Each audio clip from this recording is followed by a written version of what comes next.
खुल गया सिंधु घाटी सभ्यता का सबसे बड़ा राज। महाभारत काल में ब्रह्मास्त्र से तबाह हुई थी ये सभ्यता। सच्चाई जान उड़ गए दुनिया भर के वैज्ञानिकों के होश।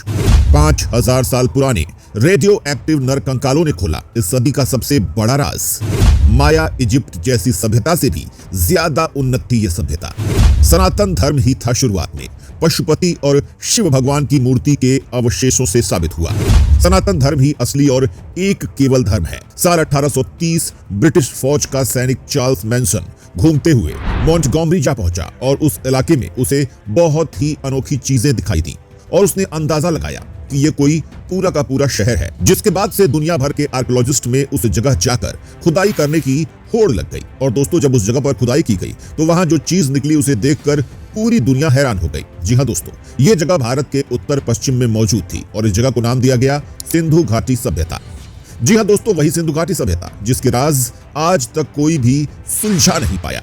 और दोस्तों, आज हम आपको सिंधु घाटी सभ्यता के ऐसे ही अनसुलझे राजों के बारे में बताने वाले हैं जिन्हें जानकर आपका दिमाग हिल जाएगा और आपको यकीन हो जाएगा कि दुनिया में एक ही धर्म था और वो था सनातन धर्म। और दोस्तों, इसका सबसे पहला सबूत ये है कि सिंधु घाटी सभ्यता में खुदाई के दौरान सबसे पुराने साक्ष्य महादेव पशुपति की छवियों वाले हजारों खुदी हुई मोहरें मिली हैं। एक और आश्चर्यजनक बात यह है कि हड़प्पा के लोग देवी देवताओं के पुजारी थे और यहाँ बड़ी संख्या में मूर्तियां मिली हैं जो इस बात पर मोहर लगाती हैं कि उस समय भी हिंदू धर्म ही मौजूद था। क्योंकि दुनिया में हिंदू धर्म ही ऐसा है जहां अलग अलग देवी देवताओं की पूजा की जाती है और दुनिया में ऐसा कोई धर्म नहीं जहां अलग अलग देवी देवताओं की ऐसे पूजा की जाती हो। वहीं दोस्तों, हम आपको यह भी बता दें कि सिंधु घाटी सभ्यता के शहर में 57 कब्रिस्तान भी मिले हैं जहां चौकोर कब्रें हैं जिनमें उनका सामान भी दफनाया गया है।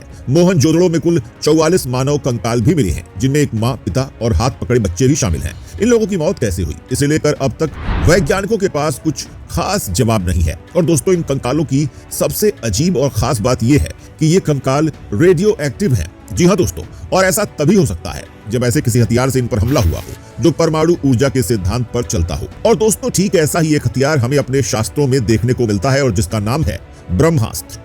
जी हाँ दोस्तों, और कई वैज्ञानिकों का तो यहाँ तक कहना है कि सिंधु घाटी सभ्यता 5000 साल से भी ज्यादा पुरानी है और हमारे धार्मिक ग्रंथों के अनुसार यही वो समय था जब द्वापर युग समाप्त हो गया था और कलयुग की शुरुआत हुई थी। और दोस्तों, इसी वक्त महाभारत का युद्ध हुआ था। तो दोस्तों, कहीं ऐसा तो नहीं कि युद्ध के दौरान ही कोई अस्त्र सिंधु घाटी पर गिर गया हो और ये सभ्यता तबाह हो गई हो। जी हाँ दोस्तों, ये बिल्कुल मुमकिन है क्योंकि आपको पता है कि महाभारत में बहुत से योद्धा ऐसे थे जिनके पास ऐसे ऐसे अस्त्र थे जिनसे पूरे के पूरे शहर तबाह किए जा सकते थे। और ऐसे में इस चीज से कोई इनकार नहीं कर सकता कि सिंधु घाटी सभ्यता के अंत का कारण महाभारत का युद्ध ही था। वहीं दोस्तों, आपको यह भी बता दें कि भारत की धरती में कई प्राचीन सभ्यताओं की राज दफन है। ये सभ्यताएं कब थी, कैसे थी और कैसे ये खत्म हो गई, इन्हें लेकर रहस्य आज भी बने हुए हैं। ऐसी ही एक सभ्यता के कुछ अवशेष हरियाणा में मिले थे और सिंधु घाटी सभ्यता भी इन्हीं में से एक है।